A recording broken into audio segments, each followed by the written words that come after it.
والذین یکنزون الذهب والفضة ولا ينفقونها في سبيل الله فبشرهم بعذاب علیم یوم یحمى علیہا فی نار جہنم فتکوی بہا جباہہم وجنوبہم وظہورہم ھذا ما کنزتم لانفسکم فذوقوا ما کنتم تکنزون۔ معزز سامعین گرامی قدر، صبح خطبہ جمعہ میں آپ کے سامنے اس بات کو رکھا تھا کہ صحابہ کا بھی امت کا بھی اس بات کے اوپر اجماع ہے کہ زکوٰۃ اور نماز میں کوئی فرق نہیں، اور ایک بندہ اگر نماز ہی نہیں پڑھتا تو پھر شاید اس کو اس مثال سے کوئی بات سمجھ نہ آئے۔ زکوٰۃ اور نماز میں فرضیت کے اعتبار سے کوئی فرق نہیں۔ بنی الاسلام علی خمس کے اندر نماز کو ادا کرنا جیسے شامل ہے، اسی طرح زکوٰۃ کو ادا کرنا بھی شامل ہے۔ بغیر نماز جس طرح زکوٰۃ دینے کا کوئی فائدہ نہیں، اس طرح بغیر زکوٰۃ نماز پڑھنے کا بھی کوئی فائدہ نہیں۔ میں آپ کو ایک بات کہنا چاہتا ہوں، اور بعض لوگ یہ سمجھتے ہیں کہ مولوی بڑی سخت باتیں کرتے ہیں، لیکن یہ بات حقیقت ہے، اور اگر موقع آیا انشاءاللہ اس سال رمضان کے اندر اس بات کو مفصل انداز میں بیان کریں گے۔ یہ کوئی لگی لپٹی اور سمیٹ کے اور نرم گفتگو کر کے شریعت کے اصول نہیں بدلتے۔ نرم مزاجی رویوں میں ہونی چاہیے، اخلاقیات رویوں میں ہونا چاہیے، معاملات میں ہونا چاہیے، لیکن کیا نرمی کی وجہ سے دین کے بنیادی عقائد بدل جائیں گے؟ ایک بندہ بے نمازی ہے اور اس کا عقیدہ ہے نماز پڑھے بغیر بھی میں مسلمان ہوں، تو اجماع امت ہے، اس کا اسلام سے کوئی تعلق نہیں۔ یہ لوگوں کو شاید بات تلخ لگتی ہے۔ ایک بندے کا عقیدہ ہے 5 نمازیں اسلام میں ہیں اور وہ نہیں پڑھتا، اس کا مسئلہ فرق ہے، اس کے لیے بھی وعیدیں ہیں، اس کو بھی سمجھایا جائے گا کہ کفر اور اسلام میں فرق کرنے والی چیز نماز ہی ہے۔ لیکن ایک بندے کا عقیدہ ہے اور چھوڑا جی مولوی صاحب نو بڑے سخت نے جی، نماز پڑھنی چاہیے، لیکن 5 نمازاں نہ پڑھن نال بندہ کافر نہیں ہوتا۔ یہ جو عقیدہ ہے یہ بذات خود انسان کو دائرہ اسلام سے خارج کر دیتا ہے۔ یہ دیگے دے دو، یہ کھانا کھلا دو، بہت زیادہ فضائل ہیں، بہت زیادہ اجر و ثواب ہے، لیکن عبداللہ ابن جدعان نے سخاوت کی تھی۔ اتنی بڑی دیگ رسول اللہ صلی اللہ علیہ وسلم نے کہا تھا کہ میں جوانی میں اس دیگ کے سائے میں اپنے آپ کو سورج کی اوٹ میں کر لیا کرتا تھا۔ امی عائشہ نے پوچھ لیا تھا یہ جو حاجیوں کو کھانا کھلانے والا ہے اور سوٹ دینے والا ہے حج کے موقع کے اوپر، کیا جنت میں داخل ہو جائے گا؟ تو رسول اللہ صلی اللہ علیہ وسلم نے کہا تھا اللہ کی قسم اگر لا الہ الا اللہ کا اقرار کر لیتا تو شاید جنت میں داخل ہو جاتا۔ لا الہ الا اللہ کا اقرار نہیں کیا تو عبداللہ ابن جدعان جیسا سخی بھی ہو جنت میں نہیں جائے گا، حاتم طائی بھی ہو جنت میں نہیں جائے گا۔ یہ لوگوں کے نام 1400 برس بعد بھی زندہ ہیں، اللہ نے دنیا ہی میں ان کے ناموں کو زندہ کر دیا ہے۔ گلاب دیوی، گنگا رام، مدر ٹریسا، نام تو زندہ ہیں، لیکن جب تک بندہ اسلام کے بنیادی عقائد کو، آج کل تو خیر ایسے فلاسفر پیدا ہو گئے ہیں جو کہتے ہیں کافروں کے بھی جنت میں جانے کے امکان ہے، کافر بھی جنت میں چلا جائے گا۔ ان الدین عند اللہ الاسلام، یعنی دین اسلام ہی کو مذاق بنا کے رکھ دیا ہے۔ اللہ کے نزدیک صرف دین اسلام ہی ہے۔ جہاں پہ ختم نبوت کا منکر جنت میں نہیں جائے گا تو اللہ رسول کا منکر چلا جائے گا۔ یہ آج کل کے نئے اسکالرز آف ڈالرز جو حدیث کے منکر ہیں، یہ قرآن کی آیتوں کے بھی منکر ہوتے ہیں، اور انہوں نے یہ فلسفہ گڑھا ہوا۔ میرے بھائیو، جس طرح نماز عقیدے کے اعتبار سے کسی بندے کا یہ عقیدہ ہو کہ 5 نمازیں نہ پڑھ کے بھی بندہ جنت میں چلا جاتا ہے، اگر کسی کا وہ یہ عقیدہ ہے تو آج ہی اپنی اصلاح کر لے، وہ بندہ اجماع امت ہے، قرآن سے ثابت ہے، حدیث سے ثابت ہے، دائرہ اسلام سے خارج ہو جاتا ہے، کیونکہ اس نے اسلام کو سمجھا ہی نہیں۔ اسلام صرف زبان سے لا الہ الا اللہ کا کہنے کا نام نہیں ہے۔ زبان سے کہہ بھی دیا لا الہ تو کیا حاصل، دل و نگاہ مسلمان نہیں تو کچھ بھی نہیں۔ لا الہ الا اللہ کہنے کے بعد اس اسلام کا اظہار نماز سے ہوگا اور زکوٰۃ سے ہوگا۔ اگر یہ ساتھ ساتھ نہ ہو تو بتائیے، حضرت ابو بکر، حضرت عمر نے اختلاف کیا تھا ابتدائی طور پہ، ابو بکر آپ کیوں سختی کرتے ہیں، اسلام ابھی نیا ہے، نرمی کر دیجئے۔ حضرت ابو بکر نے کہا تھا تو یہ بات کرتا ہے عمر، اللہ کی قسم میں ان کے خلاف قتال کروں گا جو نماز اور زکوٰۃ کو الگ الگ سمجھتے ہیں۔ دونوں ایک ہی سلسلے کی کڑیاں ہیں، میں ان کے خلاف جہاد کا اعلان کرتا ہوں۔ تو حضرت عمر نے کہا بعد میں اللہ نے میرا شرح صدر کر دیا، اور بے شک حضرت ابو بکر کا موقف ہی درست تھا، اور اس وقت نبی کریم صلی اللہ علیہ وسلم کی وفات کے غم کی وجہ سے میں معاملے کو صحیح جج نہیں کر سکا۔ اور قرآن پاک کی جو آیت مبارکہ آپ کے سامنے تلاوت کی ہے، جو لوگ سونے اور چاندی کو جمع کرتے رہتے ہیں اور اس کی زکوٰۃ ادا نہیں کرتے، اس میں سے اللہ کا حق ادا نہیں کرتے، ثم لا ينفقونها في سبيل الله فبشرهم بعذاب عليم يوم يحمى عليها في نار جہنم فتقوى بها جباههم وجنوبهم وظهورهم۔ آپ بتائیے، اللہ کہہ رہا ہے کہ مولوی کہہ رہا ہے؟ لوگ یہ سمجھتے ہیں کہ شاید مولوی زکوٰۃ کی فضیلت اس لیے بیان کر رہا ہے کہ اس کی مسجد اور مدرسے کو مل جائے۔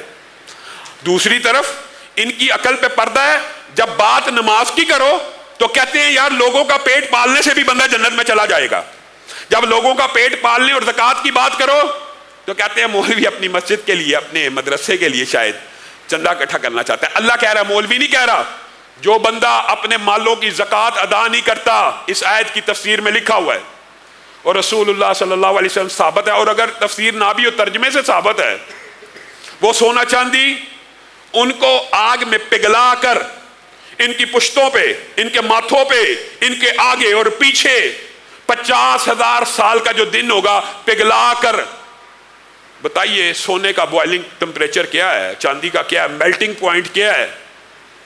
آخر پگھلے گا تو گرم ہوگا تو پگھلے گا نا، وہ پگھلا کے جسموں پہ داغا جائے گا۔ اور پھر اسی آیت کی تفسیر کے اندر محدثین نے 3-4 حدیثیں اور بھی بیان کی ہیں جن کی طرف ضمناً اشارہ کرنا ضروری ہے۔ ایک تو یہ ہے سونا چاندی کی زکوٰۃ، درہم و دینار، پیسوں مال و دولت کی زکوٰۃ ادا نہ کرنے والے کا سارا مال و دولت پگھلا کے اس کے ماتھے پہ، اس کی کمروں پہ، اس کی سائڈوں پہ، اس کے پورے جسم کو اس ابلتے اور کھولتے ہوئے سونے چاندی کے اندر ڈبا ڈبا کے 50,000 سال کا دن گزارا جائے گا۔ نمبر ایک بات۔ نمبر دوسری بات، نبی کریم صلی اللہ علیہ وسلم نے کہا جو اپنے جانوروں کی زکوٰۃ ادا نہیں کرتا، جانور سے مراد اونٹ ہے، بھینس ہے، بکریاں ہیں، رسول اللہ صلی اللہ علیہ وسلم نے فرمایا کل قیامت کے دن ان کو موٹا کیا جائے گا، فربا کیا جائے گا، اور یہ طاقتور ہو جائیں گے۔ پھر یہ 50,000 سال کے دن کے اندر جس بندے نے ان جانوروں کی زکوٰۃ کو ادا نہیں کیا ہوگا، اس کو رونگتے چلے جائیں گے، اور ایک دفعہ جب یہ اونٹ، گائے، بیل، بکری اس کو روندیں گے، بندہ پھر کچھ دیر بعد سیدھا ہو جائے گا، پھر وہ واپس آ کے رونا شروع کریں گے، پھر سیدھا ہوگا، پھر وہ رونا شروع کریں گے، یہاں تک کہ 50,000 سال یہی عمل دہرایا جاتا رہے گا۔ یہ عذاب ابھی یوم حشر کا ہے، جہنم کی بات بھی الگ ہے۔ اور پھر نبی کریم صلی اللہ علیہ وسلم نے کوئی کسر نہیں چھوڑی بات سمجھانے کو۔ اللہ نے بھی سونے چاندی پیسے مال کا الگ ذکر کر دیا، جانوروں کا نبی کریم صلی اللہ علیہ وسلم نے الگ ذکر کر دیا، پھر سمجھانے کے لیے کہ کوئی ایسی چیز جس کو تم سمجھتے ہو کہ نہ سونا چاندی میں آ رہی ہے نہ جانوروں میں آ رہی ہے، پلاٹ ہیں، پلازے ہیں، گھر ہیں، جن کی تم زکوٰۃ ادا نہیں کرتے، نبی کریم صلی اللہ علیہ وسلم نے کہا یہ سارا مال، یہ ساری دولت کل قیامت کے دن ایک سانپ کی شکل میں آئے گا، اور اس سانپ کی آنکھوں کے اوپر 2 نشان ہوں گے۔ یہ کیوں کہا؟ کیونکہ عربوں کے ہاں جن سانپوں کی آنکھوں کے اوپر 2 نشان ہوتے تھے وہ بڑے زہریلے سمجھے جاتے تھے۔ ہاں یہ وہی سانپ ہیں کہ جن کے بارے میں حدیث میں آتا ہے کہ ایک مرتبہ بھی اگر ڈس لے، ایک مرتبہ بھی، تو 40 برس اس کی تکلیف، اس کی سوجن، اس کا احساس جسم سے نہیں جائے گا۔ یہ ایسے ایسے سانپ ہیں کہ جو زمین کی پشت کے اوپر اگر آ جائیں اور ایک سانس، صرف ایک سانس زمین کے اوپر لے لیں تو قیامت تک زمین کے اوپر سبزہ نہیں اگے گا۔ یہ سانپ انسان کے گلے کے اندر چکر کاٹ کے انسان کے منہ کے سامنے آئیں گے اور انسان کے منہ کے اوپر کاٹیں گے، اور باچھوں کا لفظ حدیث میں موجود ہے، جیسے آپ جانور کے منہ کے اوپر لگام نہیں لگاتے گھوڑے کے اوپر، ویسے انسان کے جبڑوں کو چمٹ جائے گا اور کہے گا میں تیرا مال ہوں جو تو نے اللہ ہی کی طرف سے حاصل کیا تھا اور اللہ ہی کے حق کو ادا نہیں تھا کیا۔ اللہ کو حق کو، اللہ کا دیا ہوا مال، اور اسی کو ادا نہ کرنا ہیلے بہانوں سے مختلف رستوں سے۔ میرے بھائیو، رسول اللہ صلی اللہ علیہ وسلم تو صرف زکوٰۃ کی بات نہیں ہے، زکوٰۃ کے علاوہ بھی آپ کے مالوں میں یتیموں کا، بیواؤں کا، مسکینوں کا، فقیروں کا حق ہے۔ اور میرے بھائیو، یہ بات بہت آسان ہے سمجھنے کے لیے، بہت ہی آسان ہے۔ رسول اللہ صلی اللہ علیہ وسلم نے کہا، جس نے اپنی بیوی کے منہ میں لقمہ ڈالا، جس نے اپنی بیٹی کے منہ میں لقمہ ڈالا، بیٹی کس کی ہے؟ تیری ہے، تو نے 3 بیٹیوں کے منہ میں لقمہ ڈالا تو کل جنت میں داخل ہو جائے گا۔ صحابہ نے کہا 3 نہ ہوں، تو کہا 2 کو بھی اگر کھلائے گا، پلائے گا، پرورش کرے گا، جنت میں داخل ہو جائے گا۔ کہا اگر 2 بھی نہ ہو، کہا 1 کو ہی۔ کس کی بیٹی؟ اپنی بیٹی۔ اس کے منہ میں لقمہ ڈالنا، اس کو کھلانا پلانا باعث دخول جنت ہے۔ تو غریبوں کی بیٹیاں، مسکینوں کی بیٹیاں، بیوائیں، طلاق یافتہ معاشرے کی وہ غریب عورتیں جو لقموں کو ترس رہی ہیں، ان کے منہ میں ڈالنے کا اجر و ثواب کتنا ہوگا؟ اپنی بیٹیوں کے منہ میں، اپنی بیوی کے منہ میں ڈالنے کا ثواب، اپنے بچوں کے منہ میں ڈالنے کا ثواب یہ ہے۔ میرے بھائیوں، بات کو مزید آسان کیجئے۔ حدیث سب نے سنی ہوئی ہے، سب کو یاد ہے۔ ایک کتا کنویں کے کنارے میں پیاسا بیٹھا ہوا ہے، پیاسا بیٹھا ہوا ہے۔ کون؟ ایک کتا، انسان نہیں۔ ایک بندے کو پیاس لگی، اس نے پانی پیا، باہر نکلا، دیکھا کتا ہانپ رہا ہے۔ کہنے لگا او ہو، خیال آیا اس کو بھی شاید پیاس کی اسی شدت نے تنگ کیا جس شدت کی وجہ سے میں کنویں میں اترا تھا، دوبارہ اتر گیا۔ اپنے جراب میں، اپنے موزے میں پانی بھر کے لایا، کتے کو پلا دیا۔ رسول اللہ صلی اللہ علیہ وسلم نے کہا اس کی نیت اتنی خالص تھی، اللہ کی مخلوق کی خدمت کرنے کی، ایک کتے کو پانی پلانے کی وجہ سے جنت میں داخل ہو گیا۔ اگر کتے کو پانی پلانے سے بندہ جنت میں داخل ہو جاتا ہے، اللہ تعالیٰ ان لوگوں کو جزائے خیر دے جو نمازیوں کے لیے پانی کا انتظام کرتے ہیں، جو لوگوں کے لیے پانی کا انتظام کرتے ہیں، جو لوگوں کو پانی پلانے کے لیے سبیلیں لگاتے ہیں، جو لوگوں کے لیے فلٹر پلانٹ لگاتے ہیں، جو لوگوں کو، عوام کو، انسان کو، اشرف المخلوقات کو پانی پلاتا ہے۔ اگر کتے کو پانی پلانے والا جنتی ہے تو انسان کو پلانے والا جنتی نہیں ہوگا۔ رسول اللہ صلی اللہ علیہ وسلم ایک دن گھر آئے، امی عائشہ نے کہا اے اللہ کے رسول، آج ایک عجیب ماجرا ہوا۔ ایک ماں آئی تھی، اس کے پاس 2 بیٹیاں تھیں، میں نے 2 کھجوریں اس کو دی، اس نے ایک بیٹی کو دے دی اور دوسری کو دے دی۔ اور اس حدیث کی متعدد سندیں اور متعدد الفاظ ہیں، مفہوم آپ کے سامنے رکھ رہا ہوں۔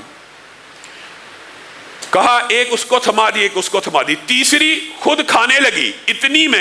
اتنی دیر میں دونوں بچیوں نے اپنی اپنی کھجور ختم کر دی۔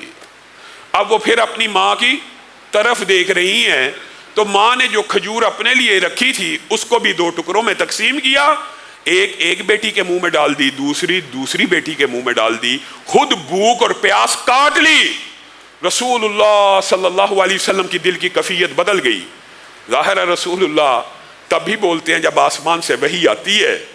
رسول اللہ صلی اللہ علیہ وسلم نے کہا عائشہ تجھے خبر ہے؟ جی کیا؟ اللہ کے رسول، اس عورت کو اس عمل کی وجہ سے اللہ نے جنت میں داخل کر دیا۔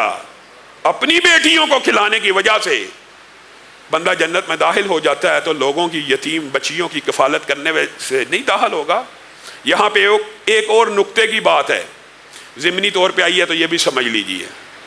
اگر کھجور کے 3 ٹکڑے کھلانے کی وجہ سے وہ عورت جنت میں چلی گئی تو جس ماں عائشہ نے یہ 3 کھجوریں دی ہیں ان کا اجر و ثواب کیا ہوگا؟ آپ نے نیکیوں کے یہ چھوٹے چھوٹے کام، رسول اللہ صلی اللہ علیہ وسلم نے ویسے نہیں کہہ دیا تھا۔ اللہ دائیں ہاتھ سے صدقے کو قبول کرتا ہے اور اس کی نشو نما سے کرتا ہے کہ خلوص نیت سے ایک کھجور بھی اللہ کی بارگاہ میں دی ہو، احد پہاڑ جتنی پاؤ گے، کل قیامت کے دن حیران و ششدر رہ جاؤ گے، اتنی بڑی نیکی۔ یاد کوئی نہیں، تمہیں یاد نہیں، تمہارے رب کو یاد ہے۔ یہ وہی کھجور ہے جو اللہ کے لیے کسی روزے دار کو افطار کے لیے دی تھی، کسی بھوکے کے منہ میں ڈالی تھی۔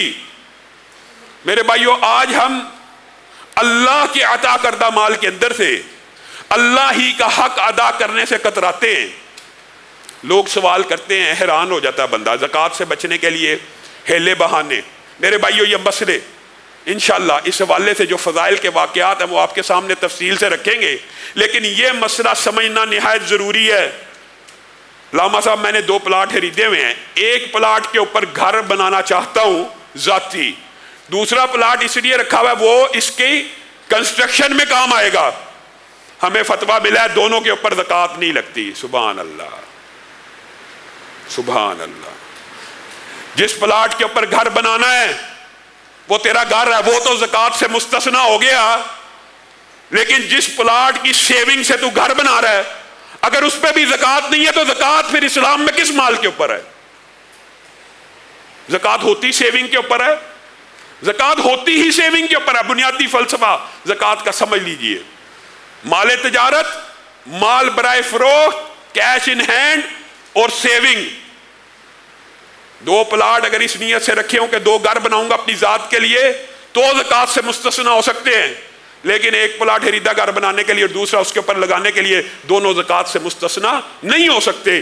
جو بنانے کے لیے رکھا ہوا، اور یہ بھی بات یاد رکھیے، لوگ پھر عجیب و غریب آگے سوال کرتے ہیں، جی پلاٹ زکوٰۃ سے مستثنا ہو گیا، جو گھر کی نیت سے بنانا ہے، میں نے 1 کروڑ روپیہ رکھا ہوا ہے گھر بنانے کی نیت سے، گھر بنانے کی نیت سے تیرے پاس جنس کے اندر جنس کی تبدیلی سے بعض اوقات احکامات بدل جاتے ہیں۔ اگر گھر ذاتی بنانے کے لیے بھی 1 کروڑ رکھا ہوا ہے تو وہ زکوٰۃ سے مستثنا نہیں ہے، اس کے اوپر بھی زکوٰۃ ادا کرنی ہوگی، وہ سیونگ ہے۔